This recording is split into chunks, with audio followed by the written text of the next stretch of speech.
윤길중 교수의 진화론 바로알기 특강. 진화는 과학이고 진화론은 신학이다. 제5강. 개, 돼지도 진화하면 사람이 되는가? 오늘은 5번째 시간으로 개, 돼지도 진화하면 사람이 되는가? 라는 주제로 말씀드리도록 하겠습니다. 앞 강의에서 진화는 과학으로 설명되고 육안으로 확인된다는 것을 몇 차례 말씀드렸습니다. 이 시간에는 현대 유전학이 그것을 어떻게 설명하는지 살펴보도록 하겠습니다. 다윈 당시 생물학의 수준은 박물학이었기 때문에 다윈은 생명체가 변화하는 원인을 몰랐습니다. 그러나 현대 유전학은 이것을 명쾌하게 설명합니다. DNA가 유전자라는 예비 지식만 있으면 됩니다. DNA는 4종류의 뉴클리오타이드라는 단위체로 구성되어 있습니다. 편의상 각각을 1, 2, 3, 4로 나타내면 이것들이 결합하여 이루어지는 경우의 수는 2, 3, 1, 4, 3, 4, 2, 2 등 여러 변형된 조합을 가질 수 있습니다. 그 순서를 DNA 서열이라고 하고 그 배열의 순서가 유전 정보입니다. 사람의 지체인 감각기관, 소화기관, 호흡기관, 상피조직, 내장 등의 구성 단백질은 성질과 형태가 다른데 이 특성은 DNA 서열, 즉 DNA의 배열 순서에 의하여 결정이 됩니다. 해수욕장에 갈 때 아니면 강한 햇빛을 받아야 할 상황에 있을 때 우리는 피부에 선크림을 바릅니다. 자외선은 인체를 투과하는 엑스레이 다음으로 높은 에너지를 갖는 광선입니다. 세포 분열의 개시 단계인 DNA 복제 과정 시 자외선이 피부 속으로 들어가 DNA 서열의 변형을 일으키면 변형된 세포, 즉 암세포를 생성할 가능성이 있습니다. 그러나 피부에 선크림을 바르면 이것이 자외선 차단막의 기능을 발휘해서 자외선이 피부 심부에 도달하지 못하게 함으로써 DNA 서열이 변형되는 것을 막아줍니다. 이로써 변형세포, 즉 암세포가 생성되는 것을 예방하는 기능을 하게 됩니다. 2015년도 노벨 화학상 수상자들의 업적은 자외선 및 기타 원인에 의하여 변형 또는 손상된 DNA 서열이 원래의 모습으로 수선 복구되는 과정을 밝힌 것입니다. 그 내용을 요약하면 다음과 같습니다. 스웨덴의 과학자 토마스 린달은 유전자 DNA가 복제되는 과정에서 DNA 서열이 변형될 수 있으며 변형된 것을 골라 수선, 리페어링하는 자연 복구 시스템이 있다는 것을 처음으로 알아냈고, 미국의 폴 모드리치는 변형된 DNA 서열을 효소가 찾아 수선 복원한다는 사실을 확인했습니다. 그리고 터키의 아지즈 산차르는 손상된 DNA 서열을 수선하는 원리를 밝혔습니다.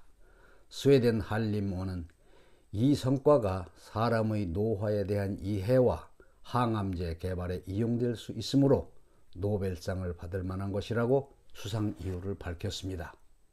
효소라는 무생물 물질이 DNA 서열이 변형된 것인지 아닌지, 그것이 수선되어야 할 것인지 아닌지를 어떻게 선택하고 판단하는지, 이것은 생명현상의 신비입니다. 유전학을 공부해보면 유전학은 이런 지식들로 가득 차 있습니다. 경이가 아닐 수 없습니다.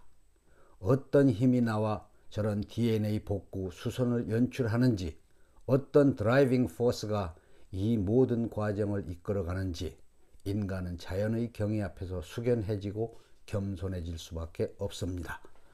본론으로 다시 돌아가겠습니다. 그런데 문제는 변형된 DNA의 수선이 효소에 의하여 100% 완벽하게 이루어지지 않고 일부가 변형된 채로 남아 후손에게 전달된다는 사실입니다. 이런 DNA 서열의 변형은 딸세포 내에서 하루에도 수백만 건씩 일어나는 것으로 알려져 있습니다. 털옷을 사서 하루를 입으면 실오락이 한두 개는 끊어질 것입니다. 그것 몇 개 끊어졌다고 털옷의 외형이나 옷으로서의 개념은 변하지 않습니다. 그러나 털 스웨터 하나로 100년을 입어보십시오. 옷으로서의 개념과 형태는 사라지게 됩니다. 사람의 몸을 구성하고 있는 세포의 수는 대략 6조 개입니다. 만약 하루에 600만 건의 세포 유전자 변형이 일어난다고 하면 이것은 전체 세포의 100만 분의 1입니다. 그중 대부분이 효소에 의하여 수선되기 때문에 변형된 채로 남아 딸세포, 즉 후손에게 전달되는 나머지는 극소수일 것이고, 따라서 직후 세대의 외형에 전혀 영향을 미치지 않을 것입니다. 그러나 수선되지 않고 남은 DNA 정보가 지질학적 시간에 걸쳐 자손에게 전달되면서 축적되면 수백만 세대 후에 비로소 유관식별이 가능한 생물체 외관의 변형을 가져올 수 있다는 것입니다. 여기에 필요한 시간은 얼마가 될지 누구도 모릅니다. 다윈의 진화는 현대 과학에서 말하는 유전자 변형의 누적 개념입니다. 자외선의 영향으로 DNA 몇 개가 변형된다 하여 직후 세대의 본체가 변하는 것은 아닙니다. 그러나 이것이 지질학적 시간에 걸쳐 축적되면 기형적 변종이 나타날 수 있는 것입니다. 이상이 현대 과학으로 설명하는 생명체 변형의 본질적 원인이고, 다윈이 설명하지 못한 진화의 현대 과학적 개념입니다. 현대 유전학은 유전자 서열을 임의로 조작할 수 있는 단계에 와 있습니다. 자외선에 의한 유전자 변형, 즉 진화는 과학으로 이렇게 설명됩니다. 다윈이 활동하던 19세기는 과학이 지금처럼 발달하지 못한 박물학의 시대였기 때문에 다윈은 여기에 이르지 못하고 다음과 같이 설명할 수밖에 없었습니다.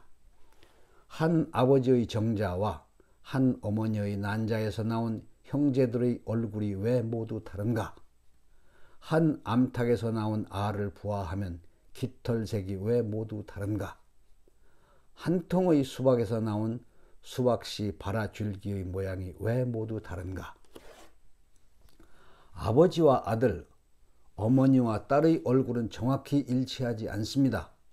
다윈이 말하는 진화는 아버지와 아들의 얼굴이 똑같지 않은 것, 어머니와 딸의 얼굴이 정확히 일치하지 않는 것을 말하는 것이지 원숭이가 사람이 된다는 것이 아닙니다. 다윈의 진화는 과학적인 것이지 신화적인 것이 아닙니다. 그는 이것을 Nature is niggard in innovation and generous in variation.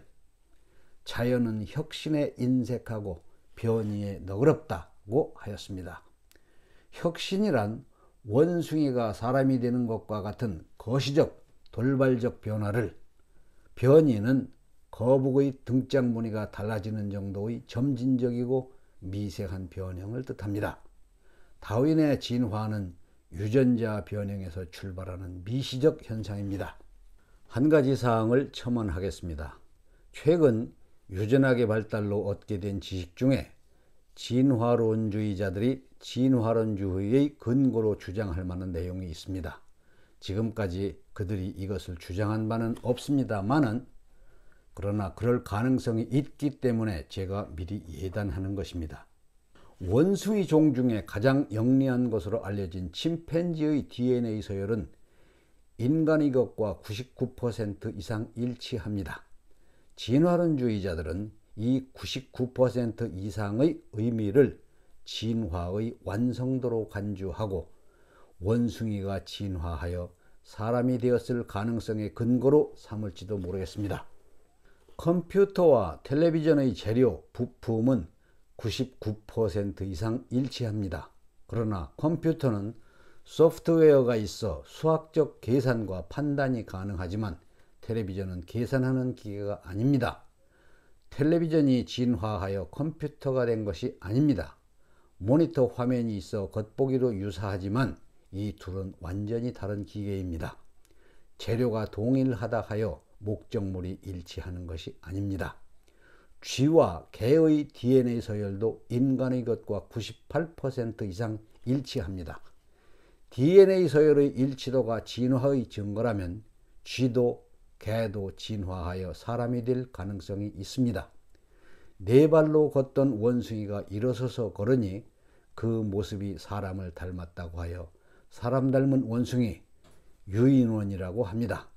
똑같은 논리로 장구한 세월이 흘렀을 때 쥐, 개, 그리고 돼지는 일어서서 걸을 가능성이 없다고 단언할 근거는 없습니다. 진화해서 사람이 되는 것이 굳이 원숭이뿐이어야 할 필요는 없습니다. 재료가 동일해도 목적물은 그것을 만든 자의 의지에 따라 달라집니다. 장미와 소나무를 구성하는 화학 원소는 탄소, 수소, 산소, 질소, 황, 인, 칼륨, 칼슘, 마그네슘, 철로 완전히 일치합니다. 구성 원소, 즉 재료가 일치하니 장미와 소나무를 같은 것이라고 한다거나 장미가 진화하여 소나무가 되었다고 할 수 없습니다. 사람의 몸을 구성하는 단백질은 탄소, 수소, 산소, 질소, 황으로 되어 있습니다. 원숭이, 쥐, 개의 단백질도 탄소, 수소, 산소, 질소, 황으로 되어 있습니다. 재료가 같으니 저것들을 우리의 혈연이나 친척으로 볼 수 있느냐 그 말입니다. 사람이 시멘트로 집을 짓고 고속도로를 만들 수 있는 것처럼 조물주도 의지에 따라 같은 재료로 장미도 만들고 소나무도 만들 수 있습니다. 재료가 같은 것이라 할지라도 조물주가 어떤 목적을 가지고 무엇을 만드느냐에 따라 목적물은 달라집니다. 중세인들은 생명체는 하나님이 창조한 것이기 때문에 절대 불변의 것이라고 생각했습니다. 생명체가 변형된다고 말하는 사람은 이단으로 낙인이 찍혔습니다.